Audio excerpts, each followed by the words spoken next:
tarde a todos, sejam muito bem-vindos àquele que será o último painel antes da Santa Missa. Está marcada para as 19 horas, isso quer dizer que este painel terá que estar concluído até um quarto de hora antes. Não vamos fazer esperar o Sr. Dom Lídio. Ele esperaria por nós, mas nós não vamos submetê-lo a esse sacrifício. Este painel é de arte, é de cultura, é de educação e, sendo nestas três coisas, é necessariamente de esperança. A esperança é necessária em qualquer outra das atividades humanas, mas quem fala de arte, de cultura, de educação, tem que se nutrir dela em cada dia. Por motivos muito variados, eu isolaria apenas um. A arte, a cultura, a educação são hoje muito submetidas a uma pergunta particularmente corrosiva. Para que é que servem? E esta pergunta continuadamente formulada pode minar em nós, que trabalhamos nessa área, os fundamentos. Podemos começar também a perguntar-nos a nós próprios: será que isto serve realmente para alguma coisa?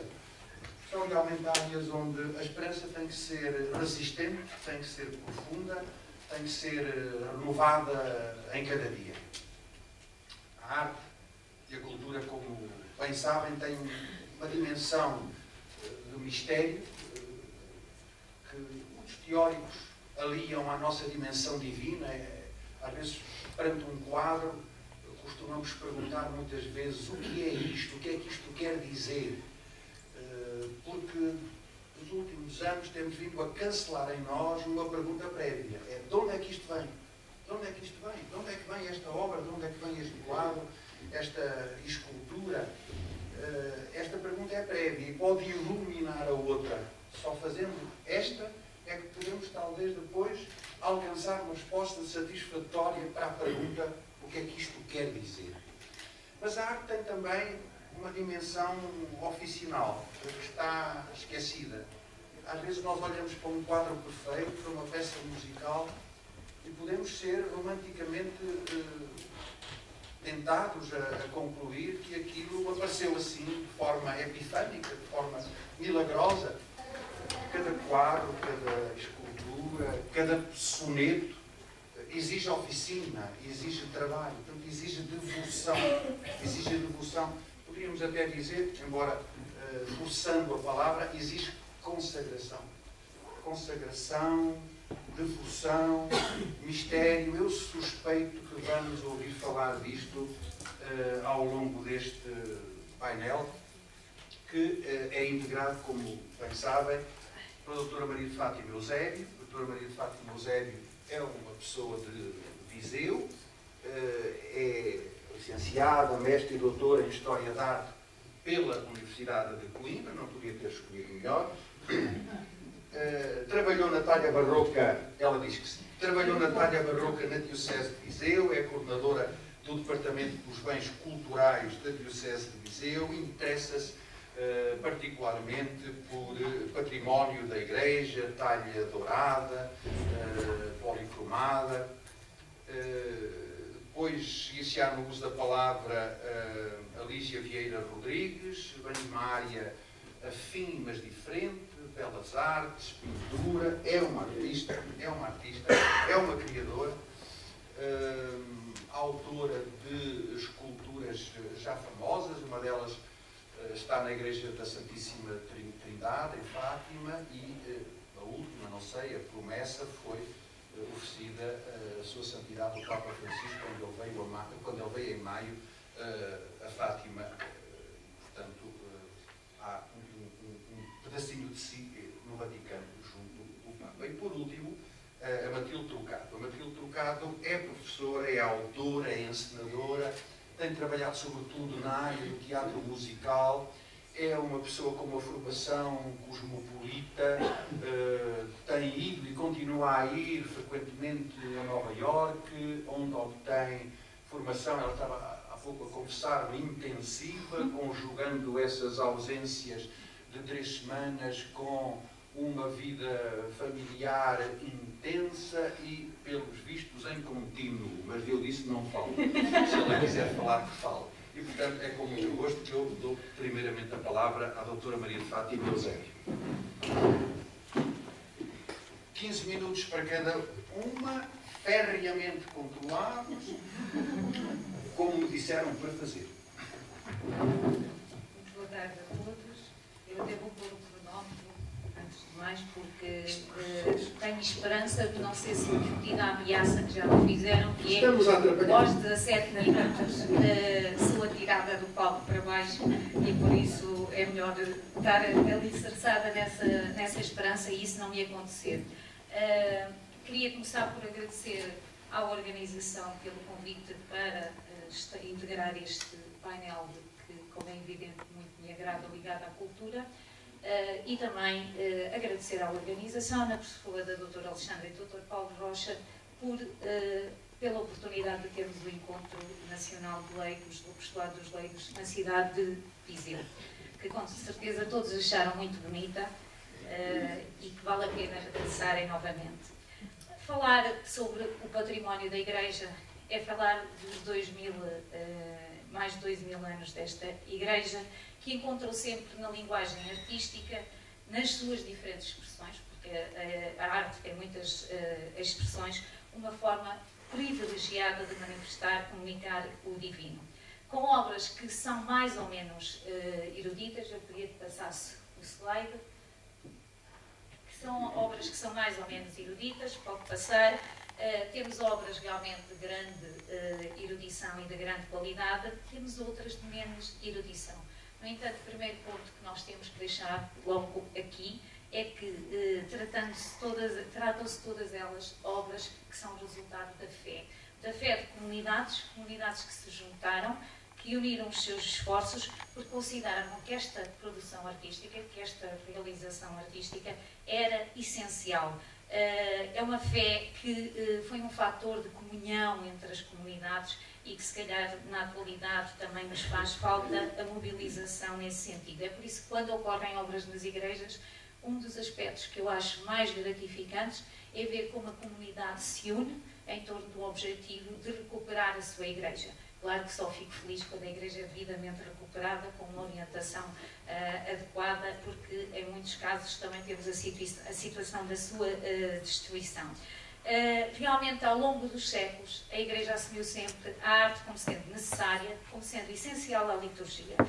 Esta relação, este caráter de essencialidade, sobretudo a partir do século XX, começou a ser posto em causa.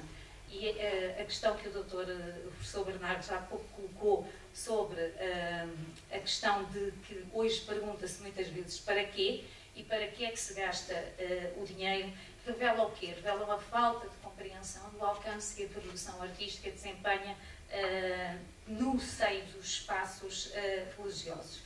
Por outro lado, este posicionamento, este questionar, tem também a ver com o facto de, por vezes, se limitar a função que a arte tem nas nossas igrejas ao estatuto narrativo. Pode passar o slide, se faz favor. Ou seja, de uma explanação figurativa realmente das Sagradas Escrituras, e os artistas foram se inspirando nas Sagradas Escrituras e em outros documentos, vidas de santos, etc., para a sua produção artística. Era a chamada Bíblia dos Pobres, tão necessária que foi ao longo dos séculos, em período realmente de um analfabetismo generalizado. Mas esta é uma visão muito reducionista, muito simplista daquilo que é a essência da arte sacra.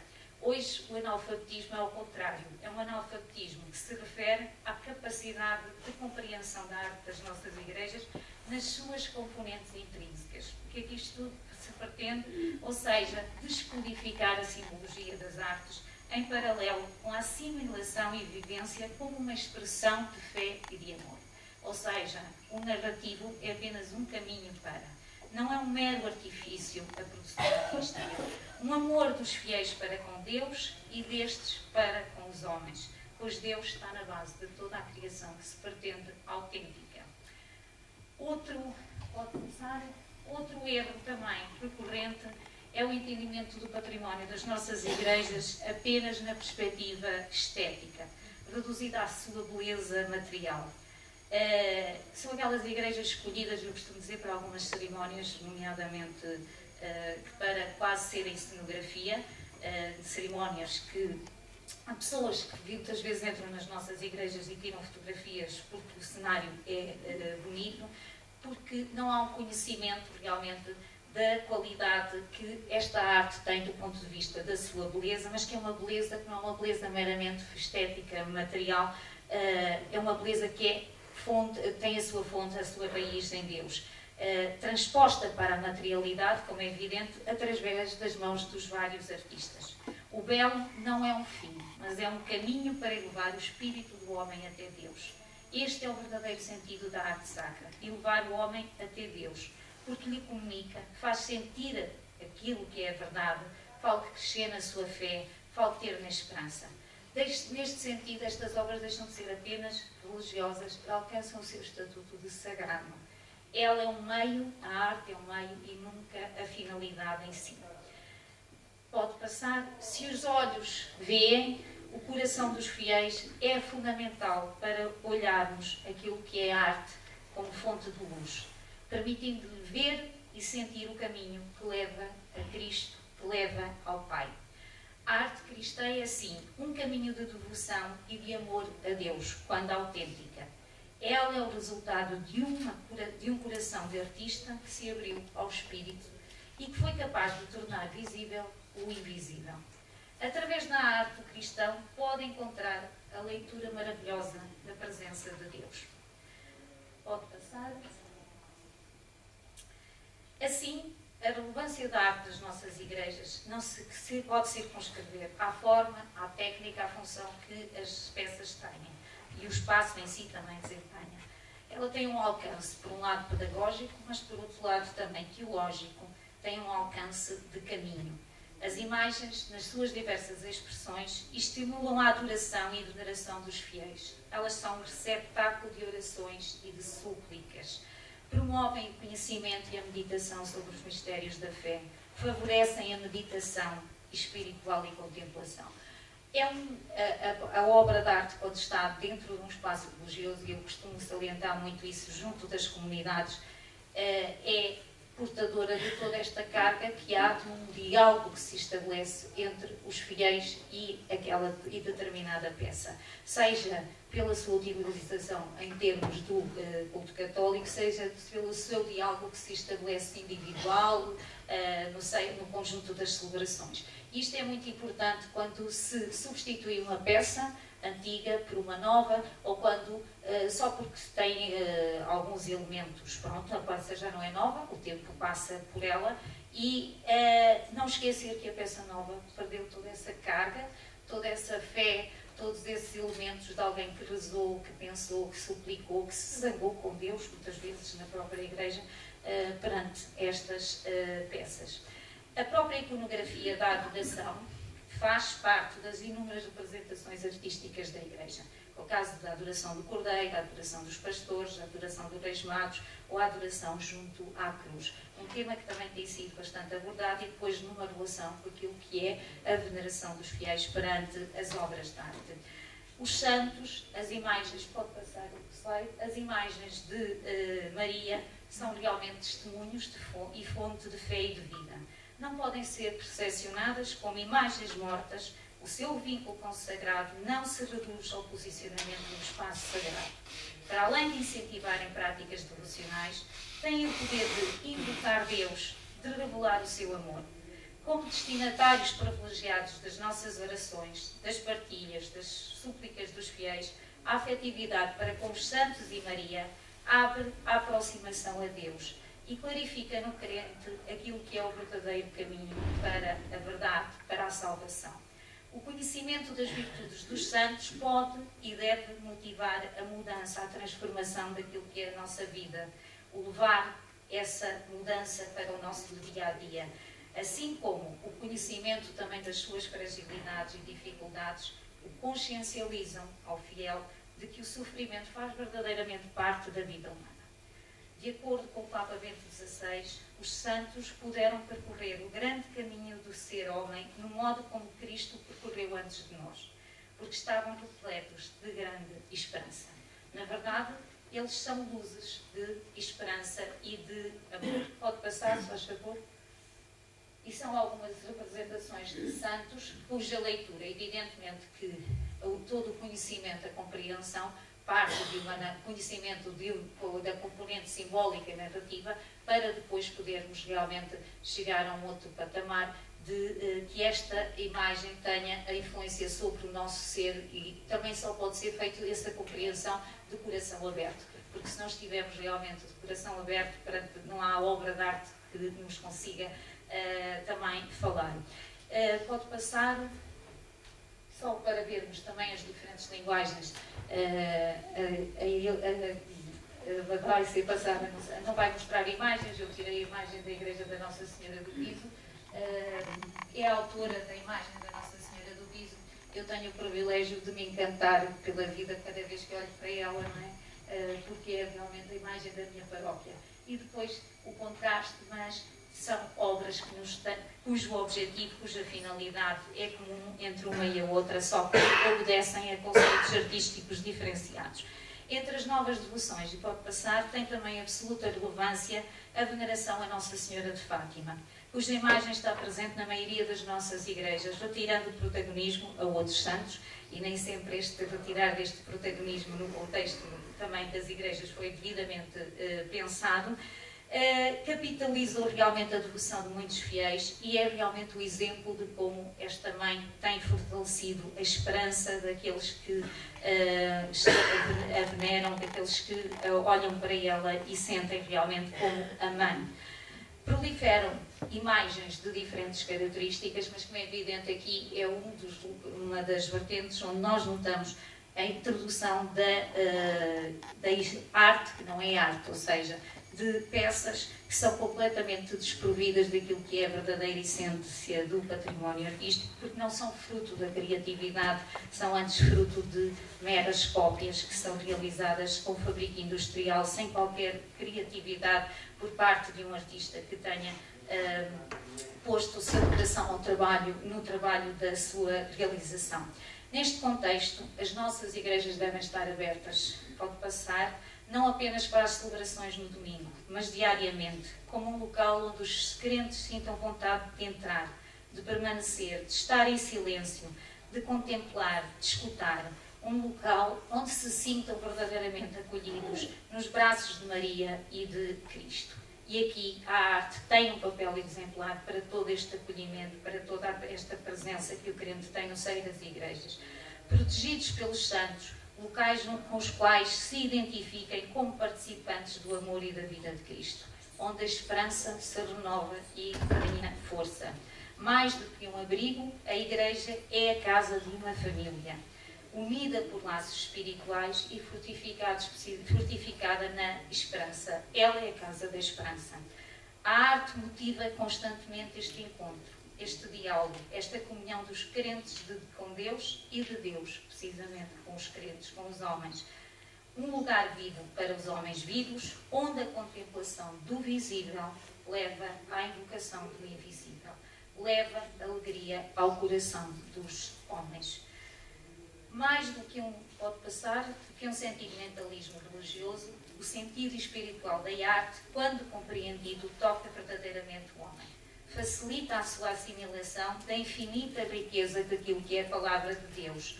Revela-se belo porque é uma beleza não efêmera, é uma beleza que vai abrir precisamente o caminho sobre a eternidade. As formas artísticas ajudam assim o homem a acreditar. Quando ele olha com os olhos da fé, sem esse olhar de fé, não são apenas matéria e forma. A manifestação do belo através da arte constitui assim a plasmação de um belo que vem de Deus e conduz a Deus. Pode passar. É o exemplo de uma igreja que só por si, como é evidente, era aqui que eu tinha um slide da igreja do Piso e que tirei porque pensei que a Lígia ia mostrar, para mostrar o contraste das tais de linguagens artísticas de períodos completamente distintos. Para tudo isto, precisamos cada vez mais conhecer melhor o património das nossas igrejas, reforçando também os laços de afetividade e de identidade. Como é que recorrente encontrarmos imagens cuja invocação é ignorada por as próprias comunidades? Conhecer e dar a conhecer, não apenas na perspectiva histórica e artística, mas sobretudo pelo seu simbolismo que, devidamente interpretado, convida à abertura do coração para Deus, ao diálogo com esse Deus que é amor através da oração. Quando compreendida, a arte estimula verdadeiramente a oração. Uma comunicação pode passar a seguinte, pode passar, são exemplos um exemplo de uma igreja que é toda ela, incorpora até uma série de símbolos, que é um verdadeiro hino de louvor a Nossa Senhora, pode passar, e pode passar, já estou a ficar atrasada com o cronómetro, já está a avançar. Uma comunicação vai para além das palavras, através de espaços e de imagens, mas uma comunicação que se pretende participativa, nunca passiva por parte dos que observam. Porque dessa forma é que ela se pode tornar fonte de vida, fonte de alegria e causar o tal encantamento que é motivador dessa vida. Fazer amar o património das nossas igrejas, não apenas na vertente patrimonial, mas sim na espiritual, constitui o caminho de aproximação dos homens a Deus, de fortalecimento de uma fé e esperança. Deus deixa-se encontrar através das nossas ações, da nossa presença, mas também através da arte. Este encontro com Deus vai ser fundamental, não só no caminho da esperança, vai ser fundamental no caminho da esperança. Quem não conhece e não se aproxima de Deus está sem esperança, inevitavelmente. Como diz o Papa Francisco, a verdadeira e grande esperança do homem, que resiste apesar de todas as desilusões, só pode ser Deus. Por isso, todos os meios para o encontrarmos são fundamentais. Este dar a conhecer não se deve circunscrever aos crentes. Numa época em que as nossas igrejas são tão procuradas pela sua importância histórica ou artística, é importante dar a conhecer aos visitantes o significado dos espaços e imagens, a funcionalidade dos objetos, para que compreendam o sentido desse lugar, para que o respeitem, mesmo não sendo crentes. O que não acontece na maioria das visitas turísticas, onde a mensagem é circunscrita essencialmente à componente histórica ou artística. A transformação dos locais de culto em atrativos turísticos pela sua componente artística cria à Igreja novas oportunidades de comunicação com o visitante, para que este, ao compreender o significado daquele lugar, das suas componentes artísticas, tenha também a possibilidade de deixar-se interpelar pela mensagem intrínseca dos edifícios e dos objetos. É, mais uma vez, um caminho para... Pode passar. Por isso, quando olhamos para um simples retábulo, onde um guia chegará e dirá é do século XVIII, barroco, e tem a imagem de Nossa Santa Isabel, esquece tudo o que ele incorpora e simplesmente nele está toda uma carga de elementos que nos mostram como as crianças, que são as graças daquilo que é a fé, a esperança, são aqueles que sabem esperar e que sabem abrir o seu coração para caminhar. É um percurso que se estabelece por esta estrutura retabular até ao seu topo e que é um percurso de fé que nos ajuda precisamente a compreender o nosso próprio caminho e nos leva a uma identidade com esse caminho. Da mesma forma, pode passar também um magnífico presépio, e quando voltarem a Viseu, os que não são de Viseu, não deixem de visitar este presépio no nosso Museu da Catedral. Um presépio que não é simples, é uma estrutura bastante complexa, mas que simplesmente, na simplicidade do presépio, temos algo que nos fala de esperança. Uma esperança que está presente no cotidiano de todas as cenas que estão ali representadas. Representa-se a pastorícia, representa-se o moleiro, representa-se a caça, representa-se a ida à fonte, ou seja, um cotidiano do qual vai fazer parte a vinda do Salvador. Depois, a Maria, que é a mãe da esperança, presente no presépio. Com o seu sim, abriu a Deus a porta do nosso mundo, a porta do nosso mundo. O seu coração de jovem estava cheio de esperança, animada pela fé. José, com a sua fé e esperança, acreditou nas palavras do anjo. No menino está a esperança de toda a humanidade. Ele é o Salvador. Com ele Deus salvará a humanidade da morte e do pecado. Os pastores, que representam os mais humildes e os mais pobres, esperam por um Messias e por isso alegram-se porque o reconhecem no menino. O coro dos anjos que tapa toda a cobertura deste presépio. anuncia do alto o grande desígnio que aquele menino realiza. Glória a Deus no mais alto dos céus e na terra paz aos homens que ele ama. A esperança cristã manifesta-se assim no louvor e na ação de graça a Deus, que inaugurou o seu reino de amor, de justiça e paz. Pode passar. O que fazer das peças que não se encontram ao culto? Também os museus da Igreja devem assumir um papel manifestamente diferente daquilo que são as estruturas de outros equipamentos equiparados. Falar no Museu da Igreja é falar de um museu onde a fruição cultural deve estar inevitavelmente associada à fruição eclesial. Ou seja, falamos de uma museologia contemplativa, onde as peças não aparecem apenas isoladas e apenas associadas à sua componente artística e estética, mas são peças integradas em espaços, em contextos, discursos, também eles significantes. Por isso, falar da arte é falar de uma arte da Igreja que está ao serviço, que não é um fim, mas um meio sempre para chegarmos a Cristo, para vermos o amor de Cristo e vivermos depois esse amor de Cristo. Muito obrigada.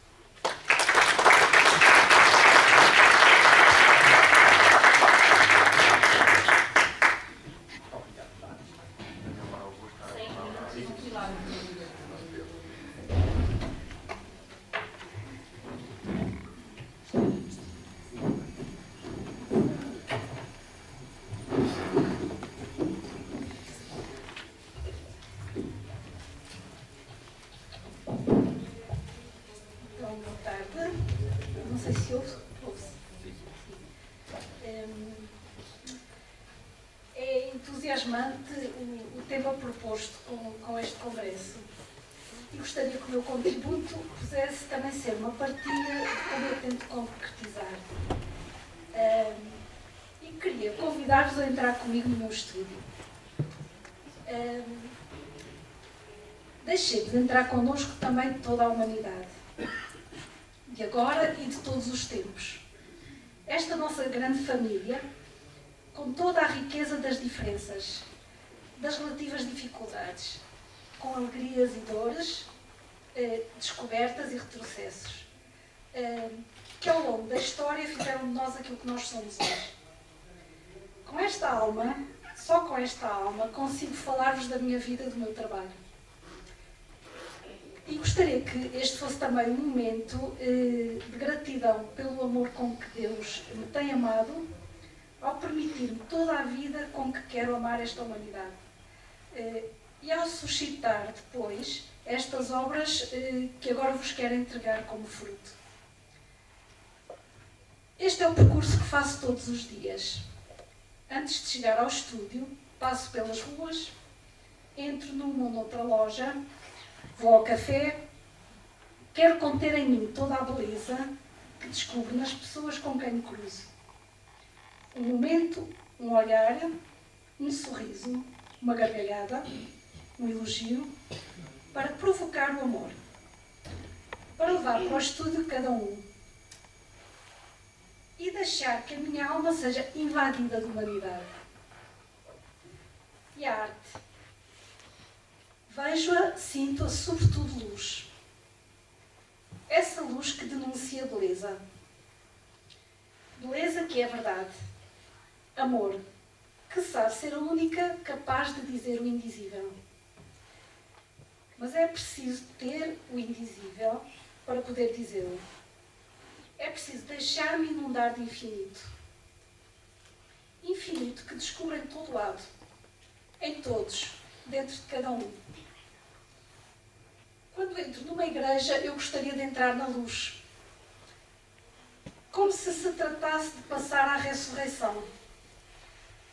Depois, saindo, poder levá-la em mim para poder contaminar a vida fora. Na sequência da realização do trabalho para o Santuário de Fátima, as irmãs reparadoras de Nossa Senhora das Dores pediram a reestruturação da sua capela. Quis conhecê-las profundamente, antes de fazer o projeto. Tentei entrar com a alma no seu carisma, os inícios, o fundador, li os seus escritos, ouvi algumas irmãs e vi-as encantadas com o carisma, pois encontravam nele a resposta para a humanidade de hoje.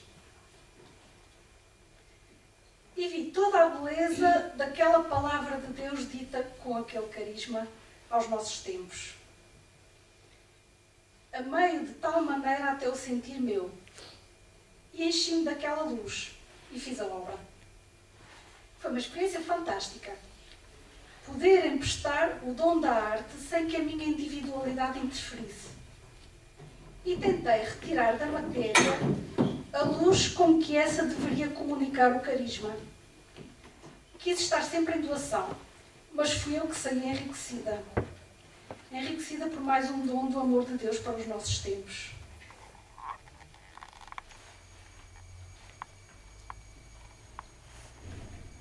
Mondrian, o verdadeiro artista moderno, percebe conscientemente a emoção que emana da beleza. Reconhece conscientemente que a emoção estética é cósmica, universal. Então, por que esta necessidade que eu tenho de conter todos? Afinal, diz-se que o artista é um ser individual, que deve procurar dentro de si as respostas, as questões, reformulá-las e exibi-las. Eu vivi na África do Sul durante o Apartheid e conheci diferentes igrejas, diferentes expressões religiosas, não entendia a discriminação entre as raças e entre os géneros e decidi, quando for grande, quero percorrer o mundo e dizer a todos que somos iguais, que existe um só Deus que nos ama. E encontrei na igreja este corpo, com esta alma universal. E a arte, que até então era um projeto de vida, passou para o segundo plano. Batizei-me, tinha 17 anos. A descoberta de Deus Amor, que é a unidade, que nos permite tê-lo entre nós, para ser novamente a luz no mundo, foi de tal maneira fulgurante que deixei tudo para o seguir. Deus também me amou com o dom da arte. E com ela, a possibilidade concreta de dizer tudo isto. De pôr em luz todo o bem do mundo. E de amá-lo também com o amor dos outros. Nela contido e expresso. Os franciscanos de Faro pediram uma imagem de São Francisco para o claustro. E pensei que teria que entrar na espiritualidade de Francisco com a delicadeza de um anjo. Para me deixar conduzir pelos abismos, pela imensidão do seu carisma. E só depois de o possuir de algum modo em mim, como se fosse meu, feito meu por amor, e com a devida consciência que a obra ultrapassa sempre o autor, sem exaurir o mistério. Tentei reproduzir toda a vibração, toda a potência do cântico das criaturas que queria representar. Os ecos demonstraram que de alguma forma essa mensagem passou. Mas a minha maior alegria foi ver que também a dimensão da sua mensagem, que continha todos, foi detectada quando uma senhora budista disse, olhando a expressão de São Francisco, mas isto é o Nirvana, isto é o que nós budistas queremos alcançar.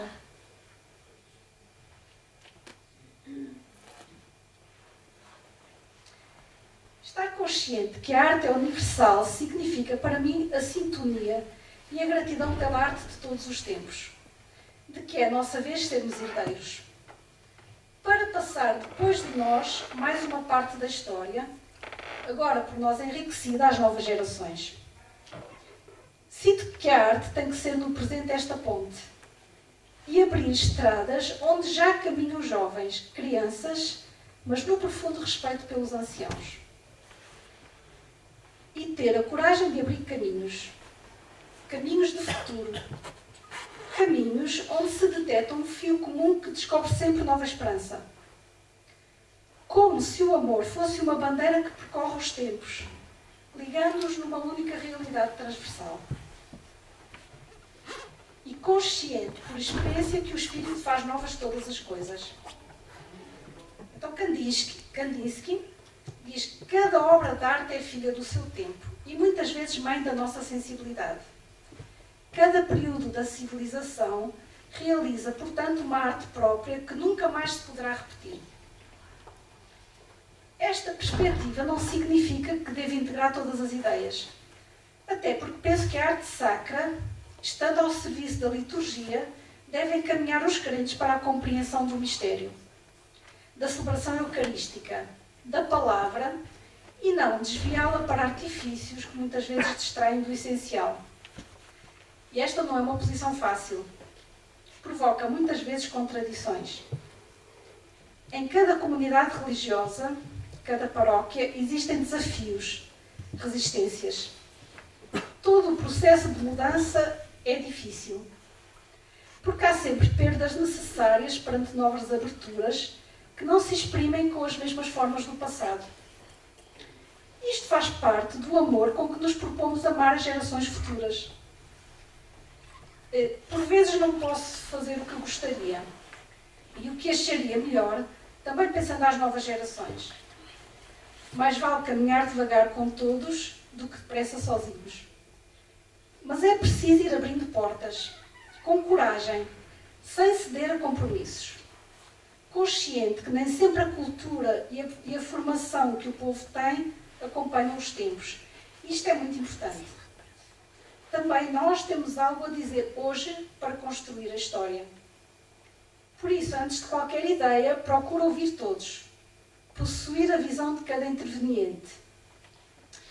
Uma vez, um senhor idoso queria que eu representasse num projeto a Nossa Senhora com 2 pombinhas e uma oliveira. Não é a minha linguagem, mas decidi contê-lo também a ele e estruturar o projeto a partir dali.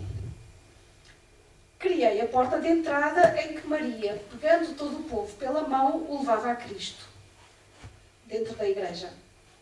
No ambiente circundante da composição, lá estavam as 2 pombas sobre a oliveira. Deste modo, também a piedade popular ficou contida, através de um conteúdo litúrgico com dignidade. A arte existe e afirma-se lá onde existe aquela eterna e insaciável saudade de espiritualidade, do ideal. Na criação, a personalidade não se afirma, mas está ao serviço de uma outra ideia geral de ordem superior. O artista é sempre um servidor que se esforça, a bem dizer, de pagar a dívida pelo dom que lhe foi concedido como uma graça. Andrei Tarkovsky. E o meu campo é sobretudo a arte sacra. Porquê? Já as primeiras formas de arte rupestre representavam esta procura de algo que o ser humano sentia transcendente.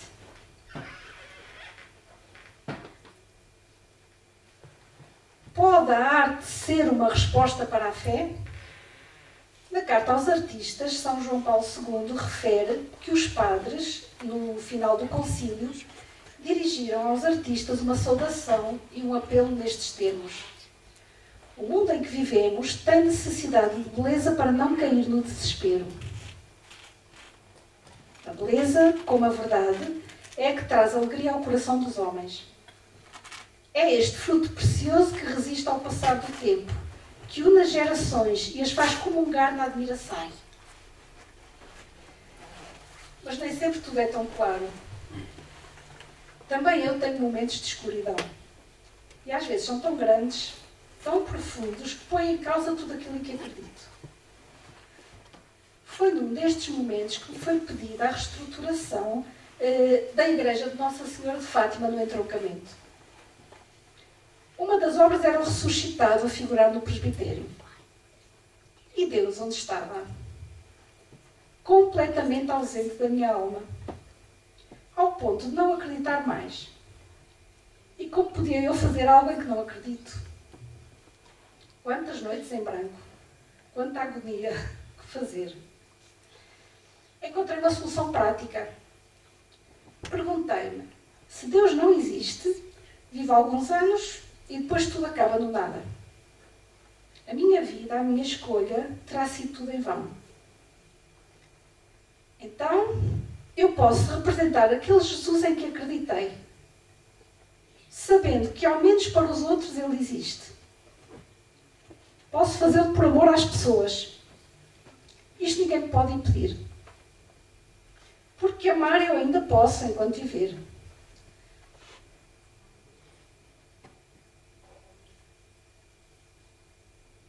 E posso fazê-lo como gostaria que fosse. Um Cristo que é em si a nova criação e faz ressurgir toda a criação como um hino de glória.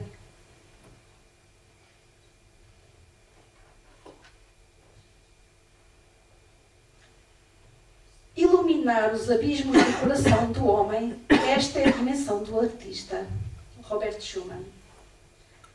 Pensei de contratar alguém para me ajudar quando da execução do mosaico para o batistério da Capela de São Francisco de Assis, no Parchal. Tinha 2 homens que se propuseram, um jovem cheio de energia, um outro, um senhor na casa dos 50, que tinha perdido todas as possibilidades de trabalho devido ao alcoolismo. Diante daquele senhor, eu vi o rosto de Jesus abandonado, que gritava: "Por que me abandonaste?" E quis consolá-lo agora. Daquele senhor. Assumiu. A vida para Deus é um risco. E não vos estou aqui a contar o que passei naqueles meses de trabalho com aquele senhor. Mas ele estava completamente encantado com o trabalho. Quando montamos, pediu-me que lhe tirasse uma fotografia junto do painel. A sua família tinha-o abandonado e ninguém acreditava nas suas capacidades. Ele queria que vissem a foto para perceberem que ele era gente, que era capaz de fazer coisas daquelas. Para mim, naquele momento, a verdadeira obra de arte foi ver aquele homem recuperar a dignidade.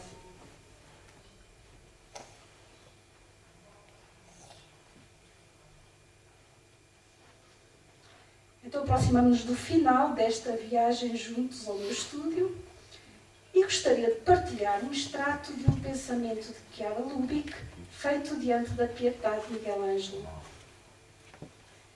A arte é saber transportar para uma pintura, para uma escultura, para a arquitetura, para uma música, algo daquilo que na alma não morre.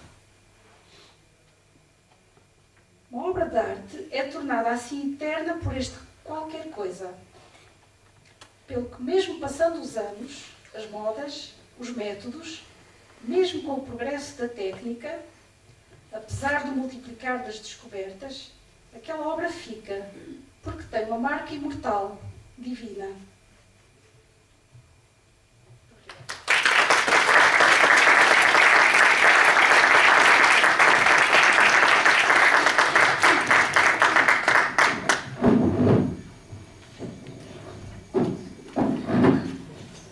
Vamos continuar na arte, mas vamos mudar de estúdio. Depois do estúdio da escultura, vamos para o estúdio da música e do teatro. Vai passar. Não vai.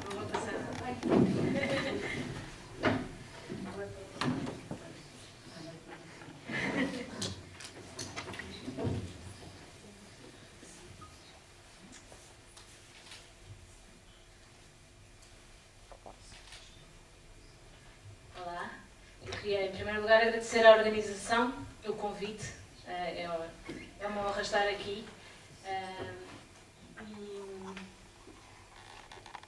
Para mim foi muito inspirador esta última vez, ainda estou assim a navegar. Mas só apresentar um bocadinho, o meu nome é Matilde, eu tenho vindo a desenvolver o meu trabalho como autora e encenadora, sobretudo na área de teatro musical. Eu sou mestre em teatro com especialização em encenação, estou agora a fazer o doutoramento em artes performativas.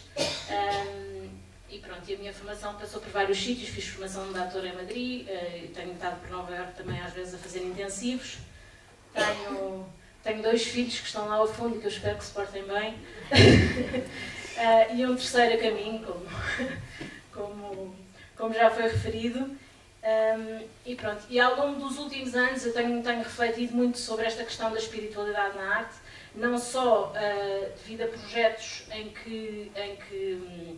que são claramente projetos afincadamente cristãos, como foi o Wojtyła, como foi o Calcutá, como foi o musical do Patriarcado de Lisboa, mas também porque eu vejo a arte como um processo espiritual e por isso qualquer projeto que eu tenha nunca dissocio uma coisa de outra. Para explicar um bocadinho o que eu faço e como é muito diferente, porque eu não vou para um estúdio sozinha, nunca. O teatro é uma coisa que se faz em conjunto, ninguém faz teatro sozinho, e por isso é uma espécie de paraquedismo coletivo. E das várias definições de teatro que eu tenho encontrado ao longo dos tempos, aquela com que mais me identifico é aquela que diz que o teatro é pôr qualquer coisa diante de um público que vale a pena ver. E o que vale a pena ver não é indiferente também. Porque viemos aqui falar de desafios e este desafio a propor esta espiritualidade através do teatro e da música, tenho de começar por partilhar convosco uma provocação que me tem acompanhado ao longo dos anos, que é a seguinte.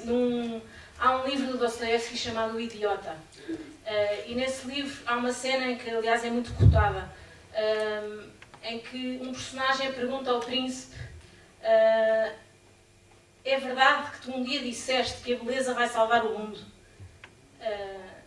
E depois continua e insiste ainda e diz: e que beleza é essa que vai salvar o mundo? E a pergunta, infelizmente para mim, fica no suspense, segue-se um silêncio e fica em aberto.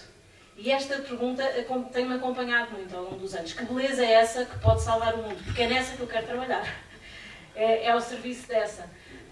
E tem sido uma pergunta que eu nunca...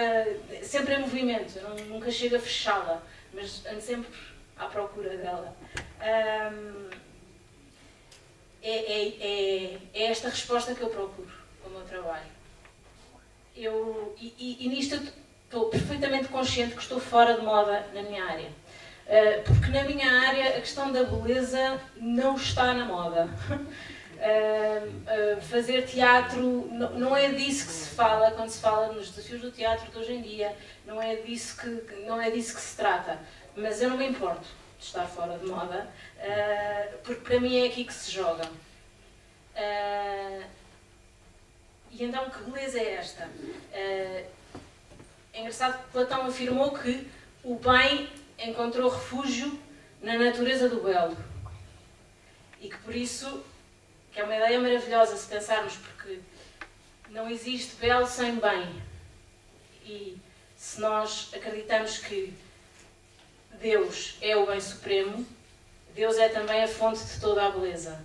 E se entendermos isto assim, Bento XVI disse num encontro com artistas na Capela Sistina, disse: a beleza que se manifesta na criação da natureza e que se expressa através de criações artísticas, precisamente pela sua característica de abrir e alargar os horizontes da consciência humana, de remetê-la para além de si mesma, de aproximá-la ao abismo do infinito, pode tornar-se um caminho para o transcendente, para o mistério último, para Deus.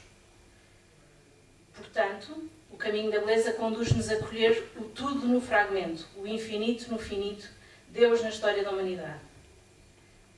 E eu acrescento mais duas citações, uma da escritora mística da Simone Weil, que diz: em tudo que suscita em nós sentimento puro e autêntico da beleza, há realmente presença de Deus. Há quase uma espécie de encarnação de Deus no mundo, da qual a beleza é o sinal. A beleza é a prova experimental de que a encarnação é possível. Por isso, qualquer arte de categoria é, por sua essência, religiosa. A arte não tem de ser sacra para ser religiosa. E o escritor e pintor Hermann Hesse vai mais longe e diz: a arte significa, dentro de tudo, mostrar Deus. Ponto. E por isso, se aceitarmos isto assim, eu acho que para nós aqui nesta sala é fácil entendermos a beleza assim, a verdadeira beleza, porque é um conceito que hoje em dia está muito baralhado, mas se virmos a beleza assim, como Deus sendo a fonte de toda a beleza, mas então o desafio que se coloca para qualquer criador, para qualquer artista, é como é que isto se faz? Como é que podemos atrever-nos a representar o inimaginável? Como é que... a questão é muito antiga. Aliás, na lei do Antigo Testamento, a lei proibia a representação no entanto, a partir da encarnação, a partir de Jesus, é quase que um convite aos artistas para arriscar isso.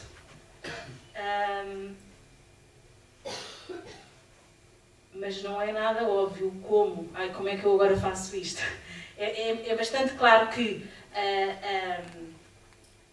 a arte e a beleza podem ser um veículo para o mistério. E nós vemos isso na contemplação, e qualquer um de nós aqui já viveu essa experiência de como, às vezes, o ouvir o Silent Night nos ajuda a aproximar do mistério do Natal. Ou de como, ou mesmo que não seja uma coisa vincadamente religiosa, como a arte muitas vezes nos interpela, nos aproxima do transcendente. E qualquer um de nós já viveu isso, num momento ou outro. Mas isso acontece não só na contemplação, mas também no exercício da criação.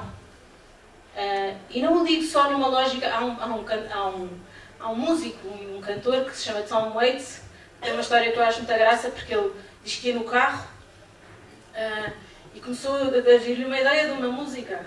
E aquilo estava-lhe a soar lindamente e começou a ver. Só que eu não tinha nada onde gravar, não tinha nada com que escrever, eu estava a guiar e não podia sair da autoestrada. E então às tantas virou-se para cima e disse: não vês que eu estou a guiar?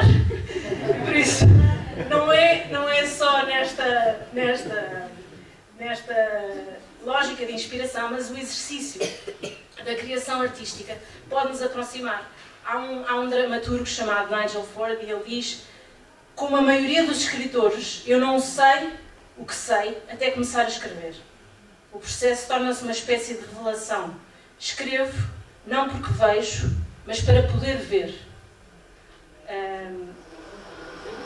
E o Kandinsky, que aliás já foi citado, fala disto como uma necessidade. Ele diz: a vida espiritual, a que a arte pertence, e da qual é um dos seus principais agentes, ele chama a arte um dos principais agentes da vida espiritual, é um complexo, mas muito claro movimento que eleva e transporta além.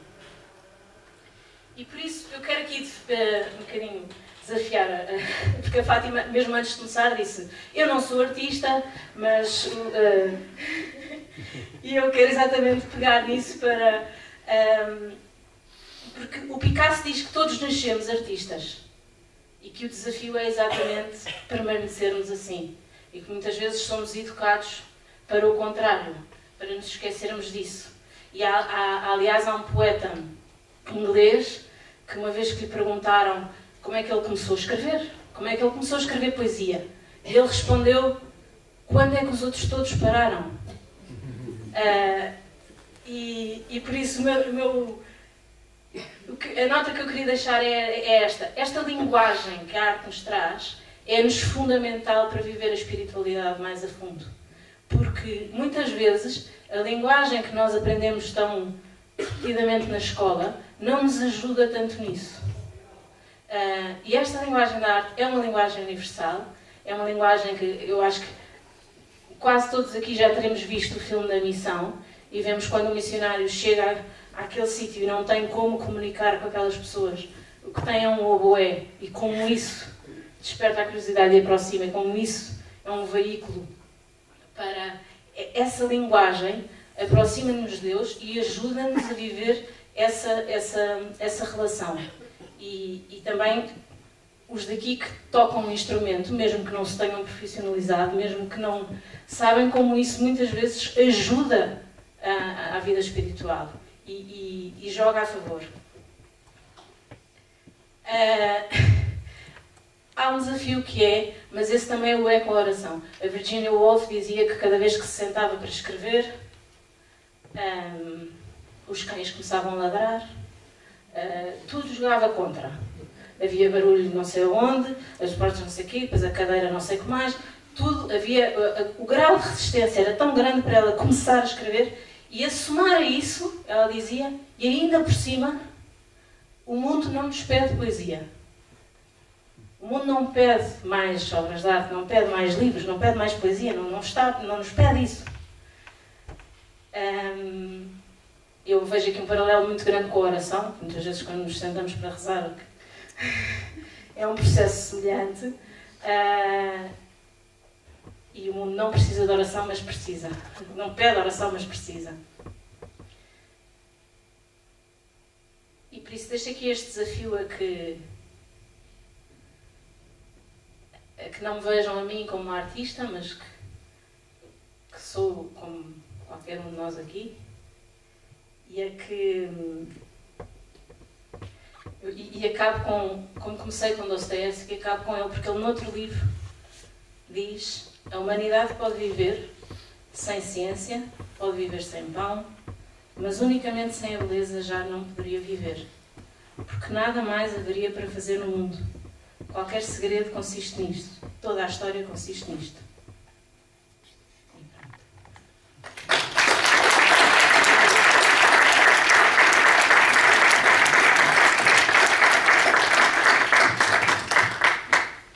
Maria de Fátima, Lígia, Matilde, muito obrigado por em tão pouco tempo nos terem trazido aqui pensamentos tão belos e tão intensos.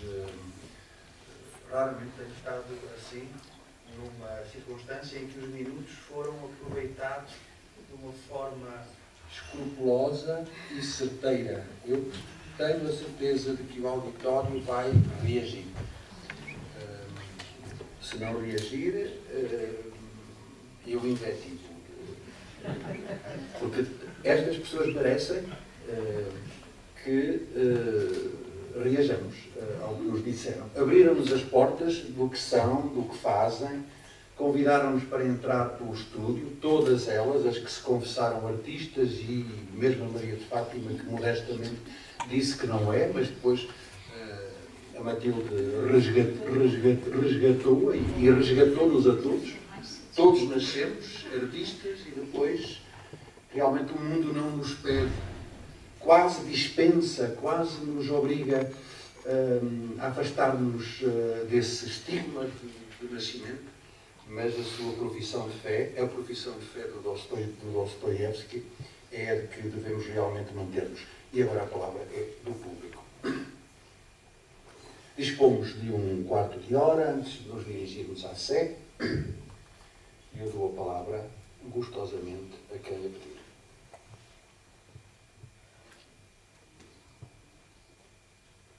É claro que comunicações assim tão intensas também podem ter este efeito. Ficarmos completamente paralisados e contagiados e incapazes de reagir, pelo menos no mesmo tom.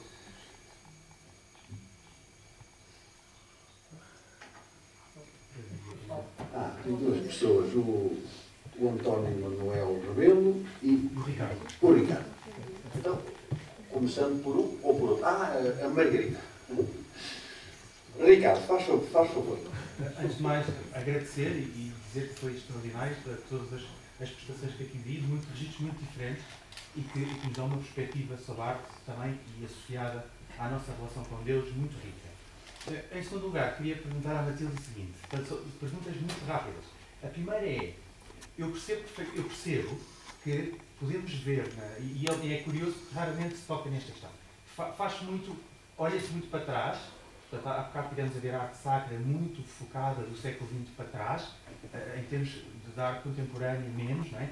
Falou-se, por exemplo, no retábulo, que desapareceu praticamente a seguir ao Concílio Vaticano II, e a ideia de que das igrejas de salão, brancas, onde não nos dirigimos propriamente a um lugar, aquela ideia da imagem que medeia a minha relação com Deus desapareceu, as igrejas às vezes transformam-se em cinemas e em centros paroquiais, portanto essa ideia do sagrado foi desaparecendo com o tempo.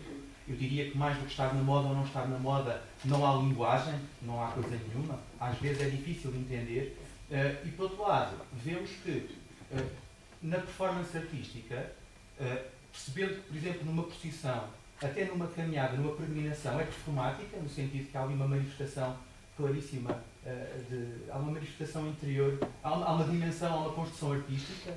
Muitas vezes nós vemos as procissões em Espanha, em Málaga, quer dizer, às vezes os próprios homens que vão com o andor confessam-se antes para andar com o andor, não é? Há ali uma dança, e parece que de repente essas linguagens não são trazidas para o século XX, ou pelo menos são evitadas. Ou seja, seria fácil, nesta sequência, seria fácil trazê-las com linguagens novas essa herança. Mas há uma espécie de costas voltadas, que penso eu, vocês me corrigirão se acharem o contrário, que penso eu que o Concílio Vaticano deu ideias, abriu portas, mas não há propostas que nos convençam ainda. Quer dizer, basta, há bocado aquilo que estava a dizer, não está na moda, não é? É possível encontrar esta conciliação entre a moda, por exemplo, que eu vejo às vezes certas celebrações em que às vezes são tão performáticas que às vezes a liturgia vai embora, não é? Quer dizer, até nos perdemos ali no meio. E, portanto, é possível encontrar uma conciliação justa, boa, entre a nossa relação com Deus e as nossas linguagens artísticas? Muito obrigado. Eu era capaz de pedir à Margarida que interviesse e depois juntávamos as duas questões, se estivessem de acordo. Não se esquecem de certeza daquilo que o Ricardo disse. Doutora Margarida Miranda. Não está tão longe desta primeira questão como isso. Eu entendo perfeitamente o que a Matilde quis dizer sobre todos nascemos artistas, todos temos uma vocação para a beleza, mas queria perguntar-lhe o que é que pensa sobre outra realidade que também não está na moda, que é o papel da escola, o papel do modelo na criação artística. Será que é incorreto promover também o cânone na beleza? Obrigado. São duas excelentes questões e todas podem pegar nelas. Quer começar? Eu posso começar. Eu, quando disse que não estava na moda a questão da beleza, é no meio artístico, em que eu também me movo. Por outro lado, nos últimos anos, onde eu encontrei mais interesse pelo fenómeno de uma procissão, foi exatamente no conservatório, um fascínio total com aquilo que é uma procissão. E eu quase me fez lembrar, eu uma vez recebi umas amigas italianas em Lisboa e andei com elas uma data de sítios, e sítios que eu não ia há anos, porque não era turista em Lisboa, então não aproveitava. E às tantas uma delas disse-me, eu também nunca fui ao Museu do Vaticano. E eu pensei, como é que é possível? E às vezes com os artistas sinto isso. Uma vez tive uma conversa muito interessante sobre a procissão no conservatório e com pessoas que não eram crentes, e o interesse e o fascínio deles com isso era muito superior à de todos os meus amigos crentes ok, uma procissão, pronto. E às vezes faz-nos falta este valorizar daquilo que é nosso e que faz... Eu fiz-me lembrar logo isto destas italianas dizer nunca fui ao Museu do Vaticano. Eu pensei, como é que é possível? Porque moram em Roma, nunca lá foram. E talvez por isso, mas eu acho que acredito que passa por aí, ou seja, esta coisa de reinventar o que é antigo. Eu pessoalmente, na minha vida de oração, muitas vezes quando sinto que preciso de mais criatividade, e às vezes não é bem de mais criatividade que eu preciso, é de ir redescobrir as fórmulas que já existem e aquilo que já me é dado como herança. Esta questão da herança na arte é muito discutida, há ensaios sobre como devemos pegar na herança para depois como dizia o Einstein, se consigo ver muito longe é porque estou aos ombros de gigantes e conseguir... Não sei quem é que quer. Escola.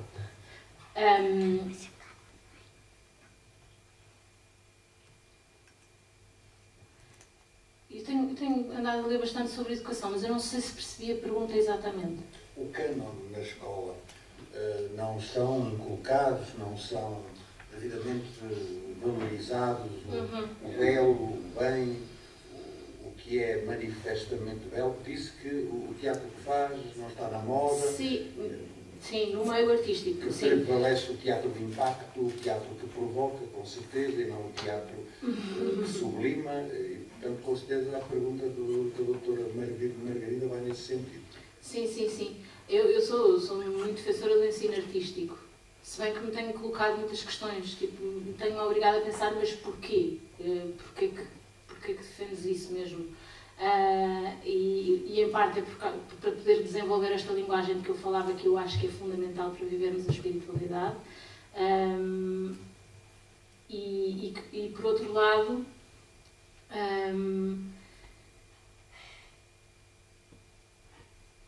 Não, eu acho que é sobretudo por isso.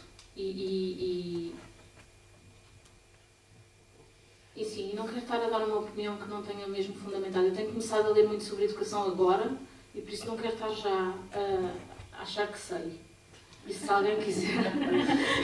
O filho da Matilde só tem 7 e 5 anos. Portanto, ela ainda não está bem dentro destes temas, mas vai estar. Não, porque aliás, uma das coisas, agora, até no âmbito do meu doutoramento, comecei a fazer uma coisa no Instituto de Educação, um seminário no Instituto de Educação, em que estudo exatamente, e como ainda estou numa fase em que de repente se me levantaram tantas questões a este respeito, não quero estar já a produzir discurso sobre isso, não sei se isto está a fazer sentido, mas diga. Posso acrescentar uma nota à minha questão? Não preferia tanto à escola dos meus filhos, à educação artística dos meus filhos, mas à capacidade que a escola tem de desenvolver faculdades artísticas no artista, isto é, todos temos uma vocação para a beleza, mas nem todos temos os mesmos dons. Eu não sei, se eu pegar num pincel, não tiro nada do pincel. Por muito que a escola procurasse ajudar-me.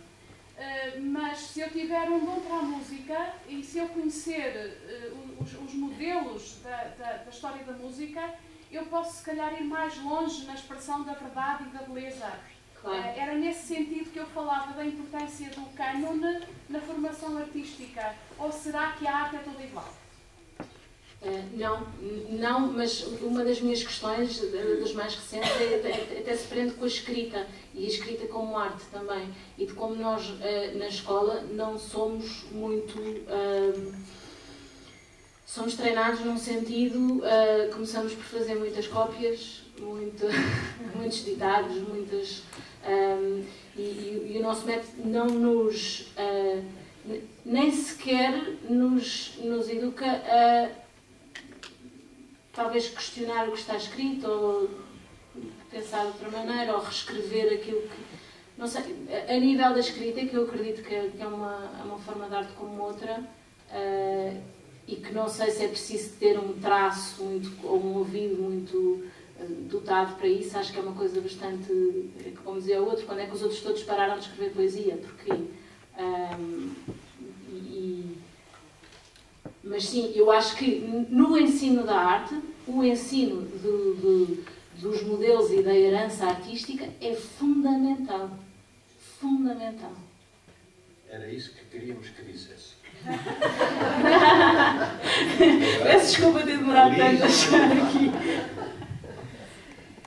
Pois, eu estava aqui a pensar, pegando nesta questão da Margarida, não é? Eu esta manhã fiquei encantada com as conferências da manhã. Quando eu era pequenina eu queria ser cosmóloga, astronauta, artista, queria ser muita coisa. Quase que queria abraçar todo o saber da humanidade. Não é? E esta manhã ocorreu-me um pensamento que me fez sentido. Eu não tenho tempo numa vida só para ser isso tudo, não é? Mas eu posso sê-lo com todos nós. Ou seja, eu trabalho no campo da arte, nomeadamente da escultura, ultimamente, mas o meu ser cosmóloga é na Marisa desta manhã, portanto eu posso me enriquecer daquilo que ela é. Eu penso que quando, não sei, Matilde, quando a Matilde referiu este texto, que somos todos artistas, porque nós temos todos sede de infinito. E cada um de nós, naquilo que faz, pode expressar este infinito que traz dentro. E a verdade é que o ser humano não tem paz enquanto não fizer isto. Não é? Este infinito, nas panelas, no preparar a comida, no preparar uma conferência, pronto, eu vejo assim.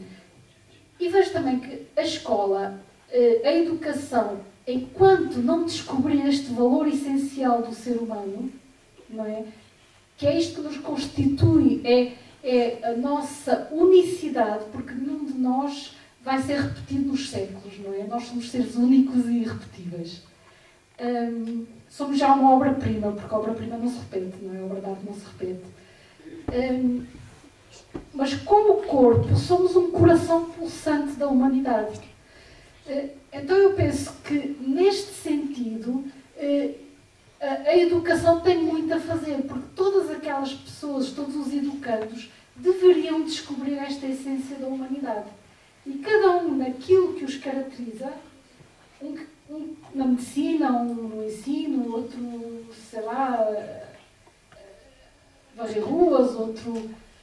Se descobrir esta essência, somos realmente todos artistas, porque todos damos este belo, que é depois a expressão da nossa vida, não é? Nisto, os artistas que já estão em ato têm um papel fundamental, porque é aqui que se levantam as consciências, não é? Mas eu sinto sempre que realmente para ser artista, para expressar em arte é preciso ser. Eu não posso falar se não tenho nada a dizer, não é? E, portanto, existe aqui uma densidade de profundidade que realmente a Igreja pode invadir o mundo, pode dar, pode... Como nós vimos com o trabalho do Carlos esta manhã, uma coisinha de nada moveu o mundo, não é? E também dos outros oradores todos, ver a beleza de tudo isto. Caramba, somos todos artistas, é verdade, eu diria, não é? Temos todos esta sede de infinito e realmente dá vontade de partir e levar a esperança a todo lado. Não sei. Eu vou pegar sobretudo na primeira questão. Realmente o século XX representa a grande perda de património. Por um lado representa o vazio da arte na Igreja. Se temos apenas bolsas, há uma espécie quase de ruptura entre artistas e a Igreja. A Igreja não soube acompanhar as formas artísticas, coisa que tinha feito ao longo dos séculos, e aí perdeu o comboio, digamos assim, e os artistas afastaram-se realmente também da Igreja, também fruto de tudo o que é a vivência pessoal e a mudança de contexto que se vivencia. Tudo isso determinou que a Igreja seguisse um caminho que foi o da não criação, ou seja, nós temos cópias, entrou-se pelo copismo, entrou-se pela repetição, pelas réplicas e esqueceu-se. E a criatividade, portanto, agora eu penso que o século XXI está precisamente a fazer a mudança, a viragem. E vemos nestes novos espaços que surgem e nas intervenções nos anteriores. É por isso que o próprio Concílio do Vaticano II, naquilo que se refere às implicações que teve em termos de espaço litúrgico, foi o desastre em grande parte das intervenções que foram realizadas. Portanto, foi algo que não foi pensado nas nossas igrejas, porque não houve grupos de reflexão, não houve cuidado e há muito património destruído à custa disso. Agora, finalmente, as intervenções que estão a ser feitas em edifícios já existentes estão a caminhar por uma via criteriosa em que se consegue preservar aquilo que é a memória de tudo das existências e conciliar de forma harmónica, por forma a que a presença desta arte continue a falar aos crentes, com a intervenção das obras atuais. Com muitas dificuldades, não é? Basta dizer, quem for agora à celebração à São Viseu vai encontrar um dos mais polémicos espaços da celebração, que é considerado um dos polémicos, porque o enquadramento é uma intervenção contemporânea, foi executada no último quartel do século XX e que, pronto, não é uma intervenção que se considere adequada, apesar de, diga-se passagem, ser uma obra que tem uma leitura teológica fantástica, mas não está enquadrada no âmbito daquilo que é a nossa catedral. Esta ruptura da Igreja com aquilo que é a produção artística depois traduziu-se também no facto de, por formação, por vários aspectos que poderíamos aqui discutir, houve realmente por parte de próprios sacerdotes, etc., desligar, um desconhecimento daquilo que já existia, em termos da sua leitura, da sua simbologia e da sua utilização. Ou seja, aquela vertente que eu disse, que antes era a Bíblia dos pobres, como deixou de ser necessária, então a arte passou a ser acessória. E isso levou a que se tenham cometido também verdadeiras atrocidades. Nós temos, segundo os dados que existem, 70% do património nacional é património religioso. E que está nas igrejas. Já estou a deixar fora o que está nos museus. Mas destes 70%, evidentemente que nós temos mais de 50% desses 70% estão destruídos por más intervenções, por desconhecimento, por abandono. As peças era inadmissível, como reparem, os próprios documentos da Igreja, com as visitações, etc., uma imagem nunca podia ser posta a um canto, porque aquela imagem é uma imagem sagrada, aquela imagem nunca poderia ser. Então, para que se mantivesse a identidade, se ela atingisse tal estado de degradação, não se podia vender tal estado de degradação. Não, ela não saía do espaço, ela era enterrada no próprio espaço da igreja, ou emparedada. Nós já encontramos uma ou outra, pronto, sem cabeça, tirando uma peça que foi encontrada realmente ou dentro da própria igreja, ou nas paredes, ou no adro da própria igreja, para que aquela identidade, mas isto era em situações assim extremas. E realmente, só quem faz inventário, aqui pelo departamento, nós não temos realmente noção da quantidade de património, de objetos que perderam a sua funcionalidade e que foram para arrecadações, etc. E a verdade é que aquilo que são as orientações do Concílio Vaticano II para o espaço litúrgico, só agora é que estão a ser a ser implementadas com coerência nos próprios, não só na adaptação dos edifícios existentes, como também nas novas construções. Nós temos igrejas que foram construídas na década de 70 do século XX e que são autênticos pavilhões. São pavilhões desprovidos até de a humanidade, que é difícil. Eu gosto de entrar no espaço e sentir. E falou no espaço, eu por acaso centrei-me, e tinha a imagem da Senhora do Viso. A igreja da Nossa Senhora do Viso é uma igreja contemporânea, aqui muito próximo da cidade de Viseu, que tem um sacrário, a Nossa Senhora e a pia batismal da autoria aqui da Lígia, e se Deus quiser vai ter mais algumas obras de arte. Por acaso é a minha paróquia, veja que eu até sou da historiadora ligada ao barroco, é a minha paróquia, mas digo-lhe, a simplicidade daquele espaço é de uma beleza extraordinária. É um espaço, porque também depois, nós quando vivemos este espaço, porque já é um espaço pensado de forma diferente desses pavilhões que eram realmente, e temos algumas igrejas que se têm feito o quê? Agora está-se a fazer um trabalho que deveria ter sido feito ao contrário. O projeto não foi pensado, não é? De forma integrada, e agora está-se a fazer intervenções de cosmética, que são absolutamente necessárias. E eu espero que o século XXI represente realmente a viragem desta ligação, por um lado, dos artistas, como estas artistas que temos aqui presentes, que voltam para a igreja, não é? E quem ouviu, por exemplo, o caso da Lígia, nota-se que é um tal sopro do Espírito Santo que está ali presente, e que é uma arte que sai do coração, etc., porque senão não consegue produzir. É deste tipo de autenticidade artística que nós precisamos, e que a Igreja agora também começa a estar mais aberta. Não é fácil, porque as mentalidades, muito sobretudo no mundo rural, e no Diocese de Viseu, o caso porque a minha realidade de trabalho, é muito difícil às vezes, e continua-se ainda a fazer as cópias e etc., porque se tem receio da linguagem contemporânea para introduzir nestes espaços. É um caminho, e eu acho que é interessante, porque nós, se pensarmos que esta questão da procissão, havia representações teatrais associadas à Semana Santa nesta cidade, com cenários que eram imensos, dos quais ainda subsistem 2 exemplares numa arrecadação das nossas igrejas, que foi uma peça impossível de expor e extremamente frágil.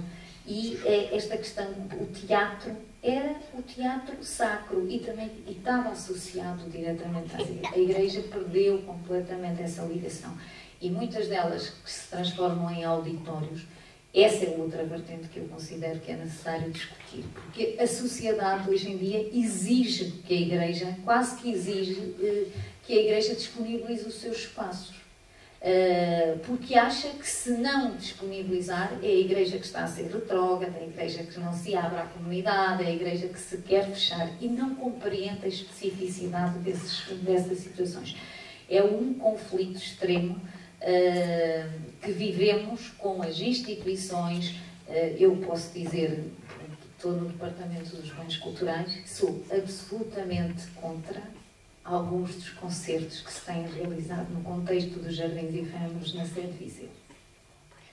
Sou absolutamente, está na hora de irmos, sou absolutamente contra, porque se têm realizado coisas que não têm enquadramento naquele espaço. Para isso existem outros auditórios, outros espaços na cidade que podem ser utilizados como isso. Mas é muito difícil gerir esta situação da relação com a cidade, com as instituições e etc. E hoje em dia há muito essa questão do belo, etc., que estas bolsas destas organizações trazem-nos às vezes propostas que para eles são tão mirabolantes, para nós têm uma ausência total de beleza, de Deus, de tudo isso, de conteúdo, e são-nos apresentadas como se nós fôssemos os ignorantes. E a Igreja não se tem também defendido bem nesse aspecto. Temos que ser. Desculpe. São horas.